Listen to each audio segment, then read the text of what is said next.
Hi guys, welcome back to my YouTube channel that is Swapna's Tutorial. So ನೀವೇನೇ ನನ್ನ ಚಾನೆಲ್ಗೆ subscribe ಆಗಿಲ್ಲ ಅಂದರೆ ಪ್ಲೀಸ್ ಸಬ್ಸ್ಕ್ರೈಬ್ ಆಗಿ ವಿಡಿಯೋಸ್ನ ಲೈಕ್ ಮಾಡಿ ಶೇರ್ ಮಾಡಿ ಹಾಗೆ ಕಮೆಂಟ್ ಮಾಡಿ. ಸೊ ಈ ಒಂದು IAS 2ನ ಸ್ಟಾರ್ಟ್ ಮಾಡೋಕ್ಕಿಂತ ಮುಂಚೆ ಎಲ್ಲರಿಗೂ ಗೊತ್ತಿದೆ, ಆಲ್ಮೋಸ್ಟ್ ತುಂಬ ಜನಕ್ಕೆ ಗೊತ್ತಿದೆ ಏನು ಅಂದರೆ ನಾನು ಒಂದು ವ್ಲಾಗ್ ಚಾನಲ್ ಸ್ಟಾರ್ಟ್ ಮಾಡಿದ್ದೀನಿ ಅಂತ. ಬಟ್ ಸ್ವಲ್ಪ ದಿವಸದಿಂದ ನಾನು ವೀಡಿಯೋಸ್ನ ಅಪ್ಲೋಡ್ ಮಾಡ್ತಿಲ್ಲ. ಬಟ್ ಇವಾಗ ನೆಕ್ಸ್ಟ್ ಕಂಟಿನ್ಯೂ ಆಗಿ ವೀಡಿಯೋಸ್ನ ಅಪ್ಲೋಡ್ ಮಾಡಬೇಕು ಅಂತ ಇದ್ದೀನಿ. ಸೊ ಅದಕ್ಕೆ ಯಾರ್ಯಾರೆಲ್ಲ ನನ್ನ ಚಾನಲ್ಗೆ ಸಬ್ಸ್ಕ್ರೈಬ್ ಆಗಿಲ್ಲ ಪ್ಲೀಸ್ ಸಬ್ಸ್ಕ್ರೈಬ್ ಆಗಿ. ಈ ಒಂದು ಚಾನಲ್ಗೆ ಯಾವ ರೀತಿ ನೀವು ಸಪೋರ್ಟ್ ಮಾಡ್ತಿದ್ದೀರೋ ಆ ಒಂದು ಚಾನಲ್ಗೂ ಹಾಗೆ ಸಪೋರ್ಟ್ ಮಾಡಿ ಅಂತ ಹೇಳಿ ಕೇಳ್ಕೊಳ್ತೀನಿ. ಸೊ ಯಾವಾಗ ಒಂದು 1000 ಸಬ್ಸ್ಕ್ರೈಬರ್ಸ್ ಕಂಪ್ಲೀಟ್ ಆಗ್ತಾರೋ ಅವಾಗ ನಾನು ಲೈವಿಗೆ ಬರ್ತೀನಿ. ಸೊ ಪ್ಲೀಸ್ ಸಪೋರ್ಟ್ ಬೇಕು ಅಂತ ನಿಮ್ಮನ್ನೆಲ್ಲ ರಿಕ್ವೆಸ್ಟ್ ಮಾಡ್ತಿರೋದು. ಸೊ ಇವಾಗ ನೀವು ತುಂಬ ಜನ ಕೇಳ್ತೀರಿ IAS 2ನ ಎಕ್ಸ್ಪ್ಲೈನ್ ಮಾಡಿ ಅಂತಲ್ವಾ. ಸೊ ಅದಕ್ಕೆ IAS 2 ಬಂದುಬಿಟ್ಟು ಚಾಪ್ಟರ್ 1ನ ಎಕ್ಸ್ಪ್ಲೈನ್ ಮಾಡ್ತೀನಿ. ನೀವು ಡಿಸ್ಕ್ಲೋಷರ್ ಆಫ್ ಫಿನಾನ್ಷಿಯಲ್ ಸ್ಟೇಟ್ಮೆಂಟ್ ಅಂತ ಹೇಳಿ ನಾನು part 1 and part 2 already upload ಮಾಡಿದ್ದೀನಿ. ಸೊ ಯಾರೆಲ್ವ ವೀಡಿಯೋನ ನೋಡಿಲ್ವೋ ಅವ್ರೊಂದು ಸತಿ ನೋಡಿ ನೆಕ್ಸ್ಟ್ ಈ ಒಂದು ವೀಡಿಯೋ ನೋಡಿ, ಬಿಕಾಸ್ ನಿಮಗೇನೆ ಕಂಟಿನ್ಯೂಷನ್ ಅನ್ನೋದು ಪ್ರಾಪರಾಗಿ ಸಿಗುತ್ತೆ ಅಂತ ಹೇಳಿ. ಸೊ ನಾನು ಪ್ರೀವಿಯಸ್ ವೀಡಿಯೋದಲ್ಲಿ ನಾನು ರಿಗಾರ್ಡಿಂಗ್ ಟು IAS 33 ಪ್ರಕಾರ ಹೇಳಿದೆ. ಸೊ ಇಲ್ಲೂ ಕೂಡ IAS 33 ಪ್ರಕಾರನೇ ಈ ಒಂದು ವಿಡಿಯೋದಲ್ಲೂ ಸಹ ಕಂಟಿನ್ಯೂ ಮಾಡ್ತಾ ಹೋಗ್ತೀನಿ. ಏನು ಅಂದರೆ ಪ್ರೆಸೆಂಟೇಷನ್ ಆಫ್ ದಿ ಸ್ಟ್ಯಾಂಡರ್ಡ್. ಯಾವ ಸ್ಟ್ಯಾಂಡರ್ಡು ಅಂದರೆ IAS 33, ಓಕೆನಾ.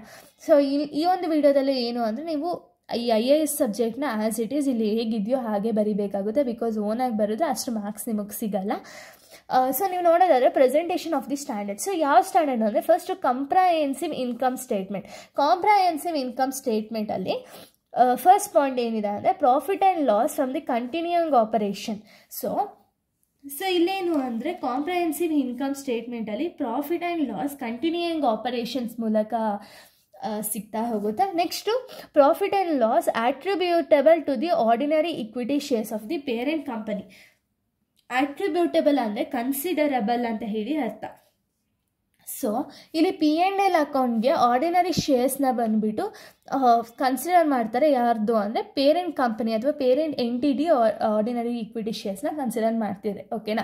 ಇದು ಫಸ್ಟ್ ಇನ್ಕಮ್ ಸ್ಟೇಟ್ಮೆಂಟ್ ಆಗಿದೆ. ಇನ್ನು ನೆಕ್ಸ್ಟ್ ಬಂದುಬಿಟ್ಟು separate income statement. Separate income statement ಯಾವ ರೀತಿ ಅಂದರೆ basic EPS must be present for all the period. So EPS ಅನ್ನೋದು ಇದ್ದೇ ಇರುತ್ತಲ್ಲ, ಅದನ್ನು ಎಲ್ಲ ಒಂದು ಯಾವಾಗಲೇ ನೀವು ಫಿನಾನ್ಷಿಯಲ್ ಸ್ಟೇಟ್ಮೆಂಟ್ನ ಮಾಡಬೇಕಾದ್ರೂ ಅದು ಪ್ರೆಸೆಂಟ್ ಆಗಿರಬೇಕಾಗುತ್ತೆ. Next basic and diluted shares should be present even if amount is negative. So ಇವಾಗ ಬೇಸಿಕ್ ಆಗಿರ್ಬೋದು ಅಥವಾ ಡೈಲ್ಯೂಟೆಡ್ ಶೇರ್ಸ್ ವ್ಯಾಲ್ಯೂ ನೆಗೆಟಿವ್ ಇದ್ರೂ ಕೂಡ ಅದನ್ನು ನಾವು ರೆಪ್ರೆಸೆಂಟ್ ಮಾಡಲೇಬೇಕಾಗುತ್ತೆ, ಓಕೆನಾ. Next disclosure of the standard. ಯಾವ ಸ್ಟ್ಯಾಂಡರ್ಡು IAS 33 ಪ್ರಕಾರ ಆಯ್ತನಾ. The amount used for calculation of basic and diluted EPS should be disclosed. ಯಾವ ಅಮೌಂಟಲ್ಲಿ ನೀವು ಬೇಸಿಕ್ ಆ್ಯಂಡ್ ಡೈಲ್ಯೂಟೆಡ್ EPSನ ಕ್ಯಾಲ್ಕುಲೇಟ್ ಮಾಡ್ತೀವೋ ಅದನ್ನು ಡಿಸ್ಕ್ಲೋಸ್ ಮಾಡಬೇಕಾಗುತ್ತೆ. Next the weighted average number of ordinary shares used in the calculation should be present. ಅಂದರೆ ಏನು weighted average ಅಥವಾ number of ordinary shares use ಮಾಡಿರ್ತಾರೋ ಅದನ್ನು ಕೂಡ ನಾವು ಪ್ರೆಸೆಂಟ್ ಮಾಡಬೇಕಾಗುತ್ತೆ. Next instrument potential diluted EPS in future. So ಏನೇನೆಲ್ಲ ಇನ್ಸ್ಟ್ರೂಮೆಂಟ್ನ ಯೂಸ್ ಮಾಡ್ತಾರೆ EPS ಅಲ್ಲಿ ಇನ್ ಫ್ಯೂಚರಲ್ಲಿ ಯೂಸ್ ಮಾಡೋದನ್ನು ಕೂಡ ನಾವು ಪ್ರೆಸೆಂಟ್ ಮಾಡಬೇಕಾಗುತ್ತೆ. Next an entity is permitted to disclose the amount of per share. ಏನು ಎಷ್ಟಿದೆ ಒಂದು ಪರ್ ಶೇರ್ಗೆ ಅಮೌಂಟು ಅದನ್ನು ಕೂಡ ಡಿಸ್ಕ್ಲೋಸ್ ಮಾಡಬೇಕಾಗುತ್ತೆ. Next basic and diluted EPS should be presented on income statement and presented with equally per nominals ಅಂತ ಹೇಳಿ ಕೊಟ್ಟಿದ್ದಾರೆ. So ಎಷ್ಟು ಪ್ರೆಸೆಂಟ್ ಇವಾಗ ಒಂದು EPS ವ್ಯಾಲ್ಯೂ ಎಷ್ಟು ಪ್ರೆಸೆಂಟೆಡ್ ಅಥವಾ ಇನ್ಕಮ್ ಸ್ಟೇಟ್ಮೆಂಟಲ್ಲಿ ಆಗಿರ್ಬೋದು ಈಕ್ವಲ್ ಪರ್ಮಿನೆನ್ಸ್ ಆಗಿರ್ಬೋದು ಅದನ್ನು ಕೂಡ ಪ್ರೆಸೆಂಟ್ ಮಾಡಬೇಕಾಗುತ್ತೆ, ಓಕೆನಾ.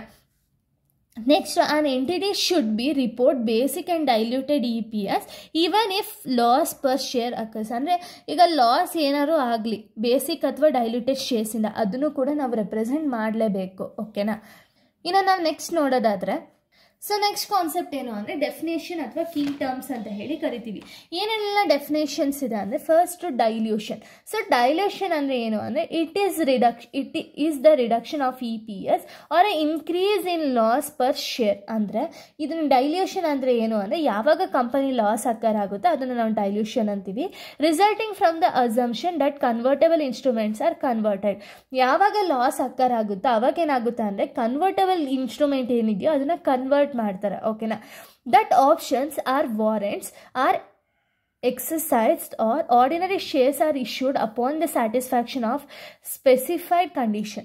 ಸೊ ಆರ್ಡಿನರಿ ಶೇರ್ಸ್ನ ಇವಾಗ ಲಾಸ್ ಅಕ್ಕರ್ ಆಯಿತು ಅಂದಮೇಲೆ ಅವಾಗ ಏನು ಮಾಡ್ತಾರೆ, ಸ್ಪೆಸಿಫೈಡ್ ಕಂಡೀಷನ್ಸಿಂದ ಆರ್ಡಿನರಿ ಶೇರ್ಸ್ನ ಸ್ಯಾಟಿಸ್ಫ್ಯಾಕ್ಷನ್ ಆಗೋ ಥರ ಇಶ್ಯೂ ಮಾಡ್ತಾರೆ. ಓಕೆನಾ.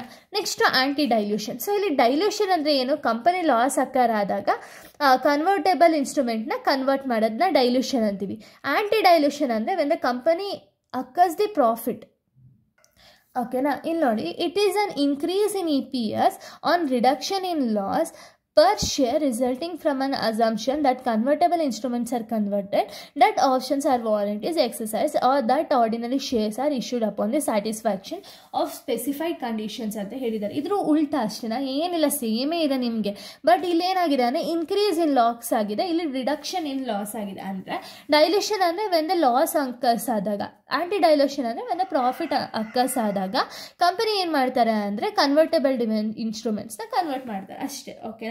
Next contingent shares. Contingent share agreement ಅಂದರೆ it is an agreement that is depend on the satisfaction of specific conditions. ಅಂದರೆ ಸ್ಪೆಸಿಫಿಕ್ ಕಂಡೀಷನ್ ಬೇಸಿಸ್ ಮೇಲೆ ಶೇರ್ಸ್ನ ಇಶ್ಯೂ ಮಾಡ್ತಾರೆ. ಇನ್ ಕೇಸ್ ಕಂಪನಿಯ ಪ್ರಾಫಿಟ್ ಅರ್ನ್ ಮಾಡಿಲ್ಲ ಅಂದರೆ ಇಶ್ಯೂ ಮಾಡಲ್ಲ. ಓಕೆನಾ. Next contingent issuable or ordinary shares ಅಂದರೆ not cash on other consideration upon the transaction or specified conditions is a contingent share condition. ಅಂದರೆ ವಿತೌಟ್ ಎನಿ ಕನ್ಸಿಡರೇಷನ್ ಆಫ್ ಶೇರ್ಸ್ನ issue ಮಾಡ್ತಾರೆ. ಓಕೆನಾ. ಈಗ ಶೇರ್ಸ್ನ ಇಶ್ಯೂ ಮಾಡ್ತಿದ್ದಾರೆ ಅಂದರೆ ಅಲ್ಲಿ ಯಾವುದೇ ರೀತಿಯ ಕಾಸನ್ನೆಲ್ಲ ಈಸ್ಕೊಳ್ಳಲ್ಲ, ವಿತೌಟ್ ಎನಿ ಕನ್ಸಿಡರೇಷನ್ ಇಶ್ಯೂ ಮಾಡ್ತಾರೆ ಅಂತ ಹೇಳಿ ಅರ್ಥ. ಇನ್ನು ನೆಕ್ಸ್ಟ್ ನಾವು ನೋಡೋದಾದರೆ ನೆಕ್ಸ್ಟು ಆಪ್ಷನ್ಸ್. ಇಲ್ಲಿ ಆಪ್ಷನ್ಸ್ ಅಂದರೆ ಏನು ಅಂದರೆ options, warranties and then equivalents are financial instruments that give the holder the right to purchase of ordinary shares. Options ಅಂದರೆ ಇಲ್ಲೇನು ಅಂದರೆ ಆಪ್ಷನ್ಸಲ್ಲಿ call option and put option and swipe option ಅನ್ನೋದು ಬರುತ್ತೆ. ಸ್ವಾಪ್ ಆಪ್ಷನ್ ಅಂತ. ಸೊ ಇಲ್ಲೇನಾಗುತ್ತೆ ಅಂದರೆ option ಅಥವಾ warranties, then equivalents are financial instruments that gives the holders right to purchase the ordinary shares. So ಇದರಿಂದ ಏನಾಗುತ್ತೆ ಅಂದರೆ right time purchase of ordinary ಶೇರ್ಸ್ನ ಗೊತ್ತಾಗುತ್ತೆ. ಓಕೆನಾ.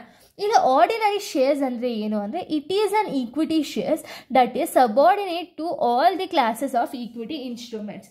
ಆರ್ಡಿನರಿ ಶೇರ್ಸ್ನ ಏನಂತೀವಿ ಅಂದರೆ it is a equity instrument. So ಅದು related to classes of equity ಇನ್ಸ್ಟ್ರೂಮೆಂಟ್ಸ್ನ ನಾವು ಆರ್ಡಿನರಿ ಶೇರ್ಸ್ ಅಂದರೆ ಈಕ್ವಿಟಿ ಶೇರ್ಸ್ನ ನಾವು ಆರ್ಡಿನರಿ ಶೇರ್ಸ್ ಅನ್ನೋದು. ನೆಕ್ಸ್ಟ್ ಪೊಟೆನ್ಷಿಯಲ್ ಆರ್ಡಿನರಿ ಶೇರ್ಸ್ ಅಂದರೆ these are the financial instruments or other contract that may entity its holder to ordinary shares. So ಹಿಂಗಂದರೆ ಏನು ಅಂದರೆ ಕಂಪನಿ ಸ್ಟಾರ್ಟ್ ಆದಾಗೆ ಒಂದು ಸ್ವಲ್ಪ ಜನ ಶೇರ್ಸ್ನ ಪರ್ಚೇಸ್ ಮಾಡಿರ್ತಾರೆ, ಬಟ್ ಅದನ್ನು ಸೇಲ್ ಮಾಡಿರಲ್ಲ, ಅವ್ರನ್ನ ಪೊಟೆನ್ಷಿಯಲ್ ಆರ್ಡಿನರಿ ಶೇರ್ಸ್ ಅಂತೀವಿ. ಇನ್ನು put options are ordinary shares or contracts that given to the holders to right to sell the ordinary shares at the specified price for a given period. So ಇಲ್ಲಿ put option ಅಂದರೆ ಯಾವಾಗ ಬೇಕೋ ಅವ್ರು cell ಮಾಡ್ಬೋದು. ಯಾವೊಂದು period ಅಂದರೆ ಒಂದು period tenure ಇರುತ್ತಲ್ಲ, ಆ ಟೈಮಲ್ಲಿ ಪ್ರೈಸ್ ಯಾವಾಗ ಇನ್ಕ್ರೀಸ್ ಆಗುತ್ತೋ ಆವಾಗ ಅವರು ಸೆಲ್ ಮಾಡ್ಬೋದು. ಓಕೆನಾ. ಇದ್ರ ಜೊತೆಗೆ ಇನ್ನೂ ಒಂದು ಕಾನ್ಸೆಪ್ಟ್ ಬರುತ್ತೆ ನಿಮ್ಗೇನು ಅಂದರೆ ಆಪರೇಟಿಂಗ್ ಸೆಗ್ಮೆಂಟ್ ಅಂತ, ಅಂದರೆ OS ಅಂತ. ಆಪರೇಟಿಂಗ್ ಸೆಗ್ಮೆಂಟ್ ಅಂದರೆ ಏನು ಅಂದರೆ ರಿಸ್ಕ್ ಅನ್ನೋದನ್ನ ಡಿವೈಡ್ ಮಾಡ್ತಾ ಹೋಗ್ತಾರೆ. ಈಗ ಕಂಪನಿ ಏನು ಮಾಡ್ತಾರೆ ಅಂದರೆ ಅವರ ಒಂದು ಅಮೌಂಟ್ನ ಒಂದೇ ಕಡೆ ಇನ್ವೆಸ್ಟ್ ಮಾಡಲ್ವಲ್ಲ, ತುಂಬ ಕಡೆ ಇನ್ವೆಸ್ಟ್ ಮಾಡ್ತಾರೆ. ಯಾಕೆ ಅಂದರೆ ಕಂಪನಿ ಲಾಸ್ ಏನಾರು ಅಕ್ಕರ್ ಆದಾಗ, ಇವಾಗ ಎಕ್ಸಾಂಪಲ್ ಅವ್ರು ಈಕ್ವಿಟಿ ಮೇಲೆ ಜಾಸ್ತಿ ಅಮೌಂಟ್ನ ಹಾಕಿರ್ತಾರೆ ಅಂದ್ಕೊಳ್ಳಿ, ಅಥವಾ ಡಿಬೆಂಚರ್ ಮೇಲೆ ಜಾಸ್ತಿ ಅಮೌಂಟ್ನ ಹಾಕಿರ್ತಾರೆ.